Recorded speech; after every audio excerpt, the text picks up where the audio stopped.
वाढत्या उकाड्याच्या पार्श्वभूमीवर मध्य रेल्वेवर बुधवारपासून 80 वातानुकूलित लोकलच्या फेऱ्या चालवण्यात येणार आहेत. मध्य रेल्वेच्या मुख्य मार्गावर वाढीव 14 वातानुकूलित लोकल सुरू करण्यात येणार असल्यानं आठवड्याच्या दिवशी वातानुकूलित लोकल फेऱ्यांची संख्या 66 वरून 80 होणार आहे. तीव्र उष्ण वातावरणात प्रवाशांना अधिक आरामदायी प्रवासाचा अनुभव देण्यासाठी मध्य रेल्वेने ही सुविधा सुरू केली आहे. सध्या मध्य रेल्वेच्या मुख्य मार्ग, हार्बर मार्ग, ट्रान्स हार्बर मार्ग आणि बेलापूर उरण कॉरिडॉर, नेरूळ उरण पोर्ट मार्गिकेवरून सुमारे दररोज 1810 लोकलच्या फेऱ्या धावतात. त्यात कोणतीही वाढ करण्यात आली नाही. परंतु 14 सामान्य लोकलच्या वेळेत वातानुकूलित लोकल चालवण्यात येणार आहेत.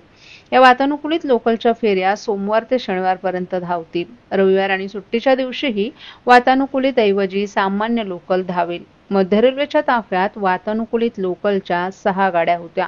त्यापैकी 5 गाड्या धावत होत्या, तर एका गाडीची देखभाल दुरुस्ती करण्यात येत होती. गेल्या 2 महिन्यांपूर्वी 7वी गाडी मध्य रेल्वेच्या ताफ्यात दाखल झाली आहे. त्यानंतर तिची देखभाल दुरुस्ती आणि इतर तपासणी चाचण्या करून ती प्रवाशांच्या सेवेत दाखल करण्यात आली आहे. आता मध्य रेल्वेच्या ताफ्यात 7 गाड्या असून त्यापैकी 6 गाड्या धावणार आहेत.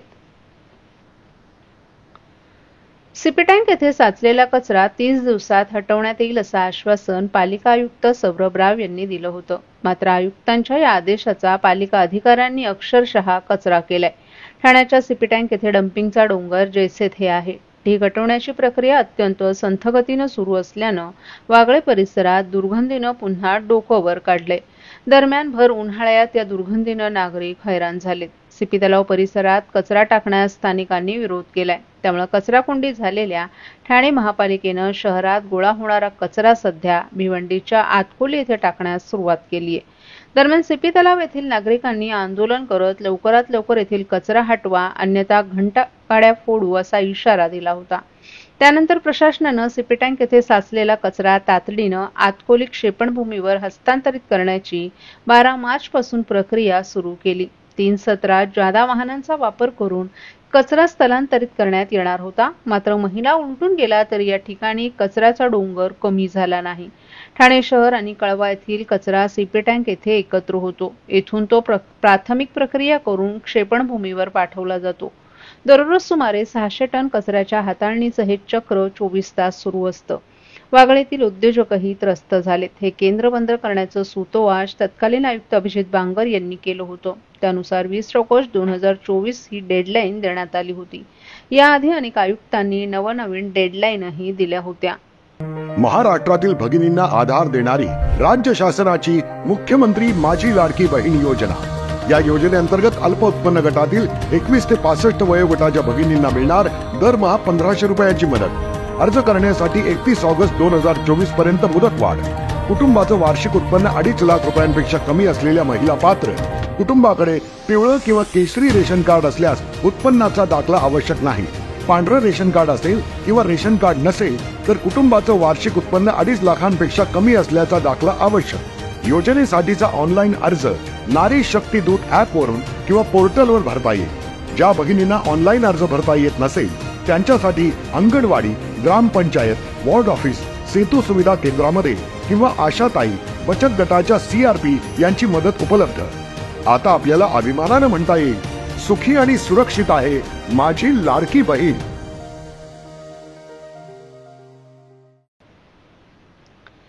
ठाणे शहरात गुन्हेगारीला आळा घालण्यासाठी ठाणे पोलीस आयुक्तालयाच्या हद्दीत तब्बल 6000पेक्षा अधिक सीसीटीव्ही कॅमेरे बसवण्याच्या कामाला अखेर ठाणे महापालिकेनं हिरवा सिग्नल दिलाय.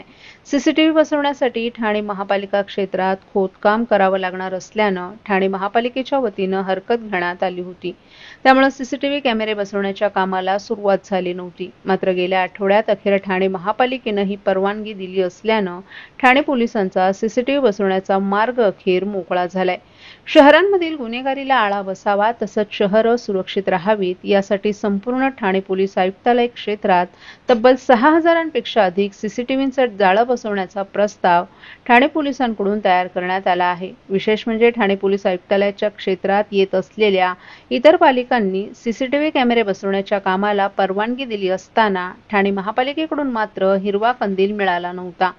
ठाणे महापालिकेच्या परवानगी अभावी ठाणे पोलिसांना हे काम सुरू करता येत नव्हतं. जिल्ह्यातील ठाणे, भिवंडी, उल्हासनगर, अंबरनाथ आणि बदलापूर या शहरांमध्ये 6,000हून अधिक अत्याधुनिक सीसीटीव्ही कॅमेरे ठाणे पोलिसांकडून बसवण्यात येणार आहेत. शहरातील सिग्नल परिसर, मुख्य चौक, शाळा, महाविद्यालय तसंच निर्जन ठिकाणी हे कॅमेरे बसवले जाणार आहेत. या कॅमेऱ्यांच्या माध्यमातून शहरातील वाहतूक नियमांचं उल्लंघन करणाऱ्यांवर कारवाई करण्याबरोबरच गुन्हेगारीला पायबंद घालणं शक्य होणार आहे.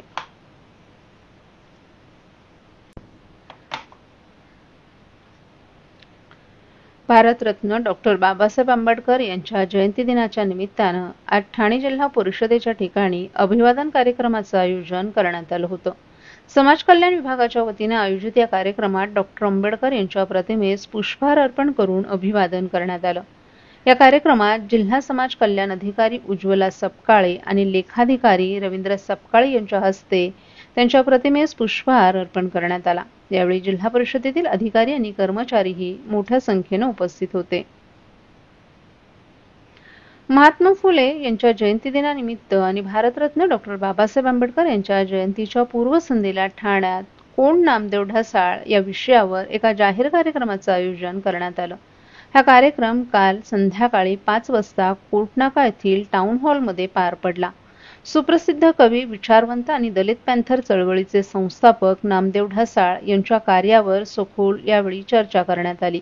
त्यांच्या साहित्याचं सामाजिक भान, त्यांनी उभारलेली चळवळ आणि बहुजन समाजाला दिलेलं नेतृत्व यावर अभ्यासपूर्ण विचार मांडण्यात आले. विविध वक्त्यांनी त्यांच्या काव्याच्या माध्यमातून उठवलेल्या विद्रोही विचारसरणीवर यावेळी प्रकाश टाकण्यात आला.